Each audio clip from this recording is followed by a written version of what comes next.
Hello everyone, সুস্মিতার সঙ্গে exploring লাইফে সবাইকে জানাই অনেক অনেক স্বাগত।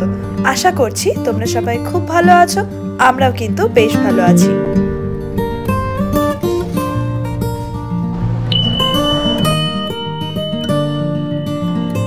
এক বছর বাদে আমেরিকা থেকে নিজের দেশে ফিরে নিজের দুই বাবা মা আমার সব প্রিয়জনদের কাছে পেয়ে মনের ভেতর আনন্দ তো এমনিই দ্বিগুণ। সকাল সকাল শাকসবজির বাজার, নিজের পছন্দের মেনু ধরে খাওয়ার দাওয়ার রান্না, তার উপর মেলা, সব মিলিয়ে দিনগুলো কিন্তু জম্পেশ কাটছিল।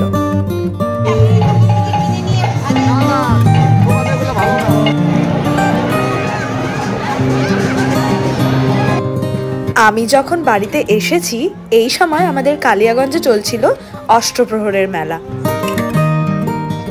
কত লোকজন, কত হই হুল্লোড়। আমার ছোটবেলার অনেক পুরনো স্মৃতি রয়েছে এই মেলাকে জড়িয়ে। আজ না হয় থাক সেসব কথা, আজকের গল্পটা একটু অন্যরকম। কালিয়াগঞ্জ এসে একটা দিন কালিয়াগঞ্জে থেকে আমি আমার দুই মাকে সঙ্গে করে আবার ট্রেন ধরতে চলেছি।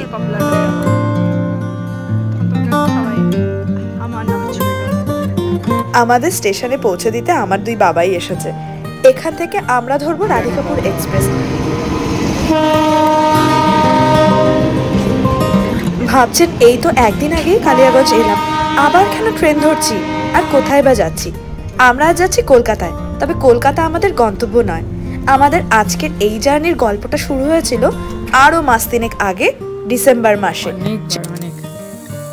এখানে তো মানে এখানে 5 বার করলে আগেরটা ওটায় 5 বার 10 12 13 বার অ্যাটেম্পটের পর টিকিট পাওয়া গেল। ঠিক তাই, প্রায় 13-14 বার চেষ্টা করার পর আমরা শেষমেশ তিরুপতি বালাজির দর্শনের স্পেশাল এন্ট্রির টিকিট পেয়েছিলাম। আমরা চলেছি তিরুপতি বালাজির দর্শনে তিরুপতিতে। রায়গঞ্জটা ক্রস করুক। ট্রেনটা কি সুন্দর কামরা দিয়েছে, ট্রেনটার নতুন কোচ,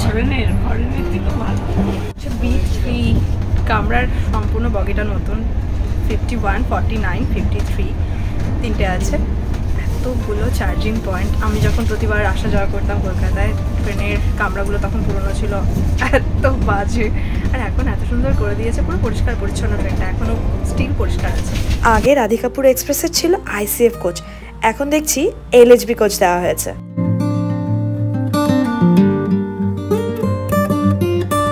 ট্রেন জার্নির কিন্তু একটা অন্যরকম আনন্দ রয়েছে, আমি কিন্তু ভীষণ উপভোগ করি। আর এই রাতের ট্রেন জার্নি আমার ভীষণ পছন্দের, তবে এটাই দুঃখ যে এখন বাইরে তেমন কিছু দেখা যাবে না। আমাদের 51 তিনটে, কি ভালো। কালিয়াগঞ্জের পরের স্টপ রায়গঞ্জ। রায়গঞ্জ ঢুকলাম। রায়গঞ্জ উত্তর দিনাজপুরের সদর শহর। রায়গঞ্জ থেকে তো পুরো ভরে যাবে। টিটি এসে এরপর আমাদের টিকিটগুলো চেক করে নিলেন। আর কি, রাতে ডিনার তো আমরা ঘর থেকে করে এসেছি, এবার শুধু ঘুম।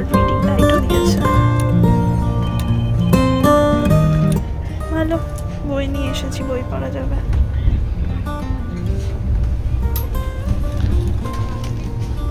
ঘুমোলে দুজন নেই। এবারে যেটা মনে হচ্ছে এই স্পেসটা অনেকটা কমে গেছে। কিন্তু আমি ছোটখাটো মানুষ ভালোভাবে বসে পড়তে পারতাম, এবার সেটা বসতে অসুবিধা হচ্ছে।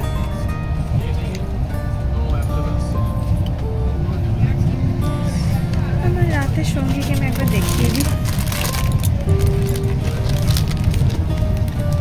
এই হলো আমার রাতের সঙ্গী, হিমাদ্রি কিশোর দাশগুপ্তের একটা বই। এটা এখন পড়বো।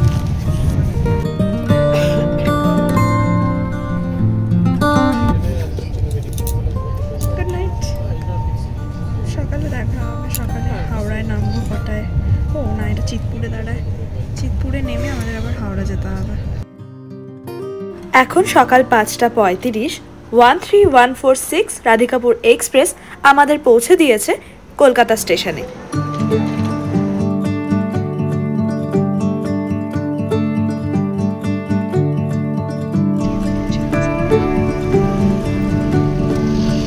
কলকাতা কলকাতা স্টেশন থেকে উবার বুক করে আমরা এখন যাচ্ছি হাওড়া স্টেশনে। বড় বাজার বিল্ডিংগুলো কত পুরনো।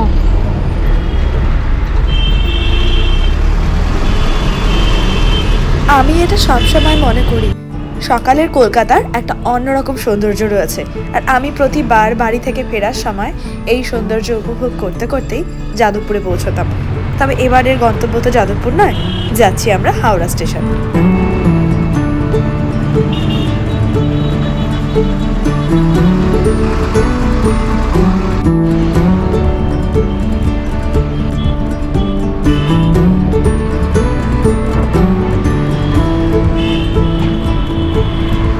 হাওড়া স্টেশন থেকে আজ আমি, অভিষেক আর আমার 2 মা 4 জন মিলে যাচ্ছি তিরুপতি।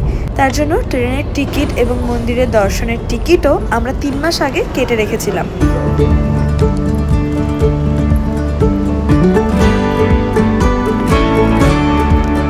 ব্যাগপত্র নিয়ে আমরা হাওড়া স্টেশনের এক্সিকিউটিভ লাউঞ্জে এখন চলে এলাম। লাউঞ্জের পার আওয়ার 50 টাকা করে। আমরা 2 ঘন্টার জন্য নিয়েছি, যদি আবার বেশি প্রয়োজন হয় তখন আবার এক্সটেনশন করে নেব।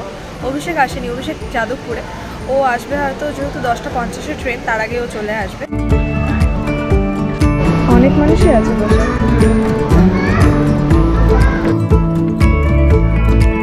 এক্সিকিউটিভ লাউঞ্জের ভেতরে বেশ কিছু ফুড স্টল এবং একটা ফুড কোর্টের মতো করা। এখানেই আজকে সকালের ব্রেকফাস্টটা অর্ডার করে দিই।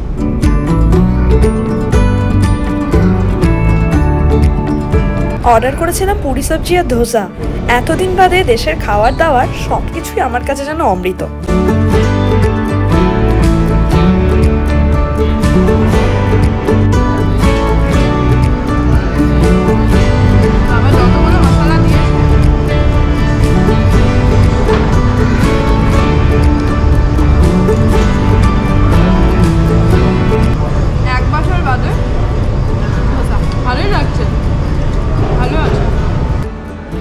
বেশ সকাল সকাল খুব একটা লাউঞ্জে ভিড় ছিল না, আর ওয়েদারটাও আজ বেশ ভালোই।